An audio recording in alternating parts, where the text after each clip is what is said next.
जब हमें भूख लगे तो मैं आपको काट कर क्यों नहीं खा सकता? इसमें गलत क्या है? गलत क्या है मैं पूछ रहा हूँ। लेकिन आप जो कह रहे हैं वो कई अन्य जानवर। तो आपको गाय के पास होने की जरूरत नहीं है। गाय आपके घर में जहां भी हो वो आपके लिए आंसू बहाने लगेगी। या कुछ ना कुछ तो गड़बड़ जरूर है। तू समझा? हाँ। अगर आप एक आम खाती तू हैं समझा नहीं। तो वो आम आप में स्त्री बन जाता है। अगर मैं एक आम खाता हूं तो वही आम मुझ में पुरुष बन जाता है। अगर एक गाय आम खाती है तो वही आम उस गाय में गाय बन जाता है। ऐसा क्यों होता है? आपके अंदर एक तरह की जानकारी या सॉफ्टवेयर है। आप जो भी खाती हैं वो उसे स्त्री बना देता है। अगर मैं खाता हूं तो पुरुष बन जाता है, गाय खाती है तो गाय बन जाता है। तो हर जीवन जिस प्रकार से चल रहा है उस प्रकार की जानकारी के एक निश्चित आयाम की वजह से चल रहा है, या आधुनिक शब्दों में इसे सॉफ्टवेयर कह सकते हैं। एक निश्चित सॉफ्टवेयर है जो जानकारी की एक व्यवस्था है। अब सोच यह है कि जितना सरल हो सके उतना सरल सॉफ्टवेयर खाया जाए। अगर आप वैसा जीवन खाएंगे जो बहुत ही सरल सॉफ्टवेयर है तो उस सॉफ्टवेयर को तोड़कर पूरी तरह से अपना हिस्सा बनाने की आपकी क्षमता काफी अच्छी होगी। जैसे जैसे वो सॉफ्टवेयर जटिल होता जाता है, ज्यादा से ज्यादा जटिल, तो उसे अपना हिस्सा बनाने की आपकी क्षमता कम होती है। विशेष रूप से अगर वो एक जानवर है जिसमें विचार और भावनाओं की कुछ क्षमता है। अगर उसमें भावनाएं हैं तो आपको उसे नहीं खाना चाहिए। यही समझ है। एक जानवर जिसमें भावनाएं हों, जो भावनाएं प्रदर्शित करता हो, विशेष रूप से अगर वो इंसानी भावनाओं की तरह भावनाएं प्रदर्शित करता हो, तो आपको उसे नहीं खाना चाहिए, क्योंकि वो आपका हिस्सा नहीं बनेगा।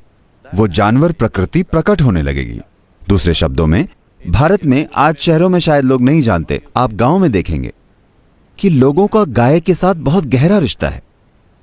उन्होंने उस गाय का दूध पिया है, उनके बच्चे उस गाय का दूध पीते हैं। एक बहुत गहरा रिश्ता है। शायद आप न जानती हो, गाय एक ऐसा जानवर है कि अगर आपको कुछ होता है और आप किसी तरह के दुख में हैं तो आपको गाय के पास होने की जरूरत नहीं है। गाय आपके घर में जहां भी हो वो आपके लिए आंसू बहाने लगेगी।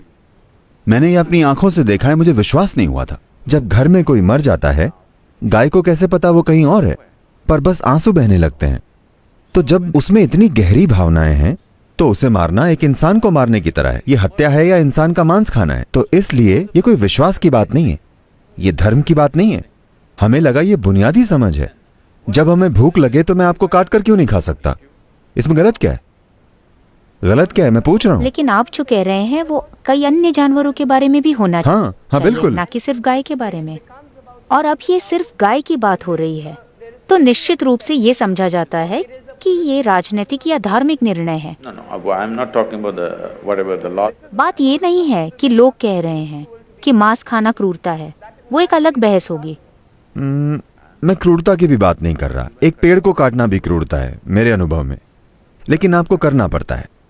लेकिन अगर आप जागरूक हैं तो आप उसे कम से कम करेंगे, न कि निर्दयता से।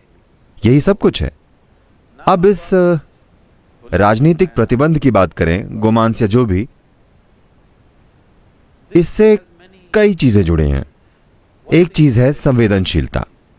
आपने उस गाय का दूध पिया है, वो आपकी मां की तरह है। अपनी मां को मारना और खा लेना एक ऐसी चीज है जो इस देश में लोग हजम नहीं कर सकते। आज भी 80% लोग उस श्रेणी में आते हैं और उनमें एक जबरदस्त भावना है, बहुत जबरदस्त भावना, पर क्योंकि उन्हें एक तरह से विनम्र बनाया गया है इसलिए उन्होंने आक्रामक प्रतिक्रिया नहीं दी है। लेकिन कुछ जगहों में ऐसा हुआ है, गांव और अन्य जगहों में, बहुत से गांवों में पहले से ही गोमांस प्रतिबंधित है। बस ये तय है, न कि कोई कानून है कि आप ऐसी चीजें गांव में न लेकर आएं। हाँ। मैं ये नहीं कह रहा हूं कि आप उस पर प्रतिबंध लगाएं या न लगाएं। मैं कह रहा हूं कि आपकी आबादी की संवेदनशीलता समझे बिना आप इसे जबरदस्ती नहीं कर सकते, क्योंकि ये बढ़ रहा है, ये व्यापार विकसित हो रहा है। भारत गोमांस का एक बड़ा निर्यातक बन रहा है। ये ठीक नहीं है। अगर कोई कुछ खाए भी तो ये उनका निजी शौक है, लेकिन अब आप इसे बढ़ावा दे रहे हैं और इसे विकसित कर रहे हैं। ये एक गंभीर चिंता है, लेकिन हमारे लोग इसे प्रकट नहीं करते।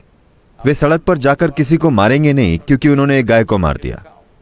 तो प्रतिबंध की जरूरत नहीं है। More education was needed rather than banning. ज्यादा शिक्षा की जरूरत है बजाय प्रतिबंध के।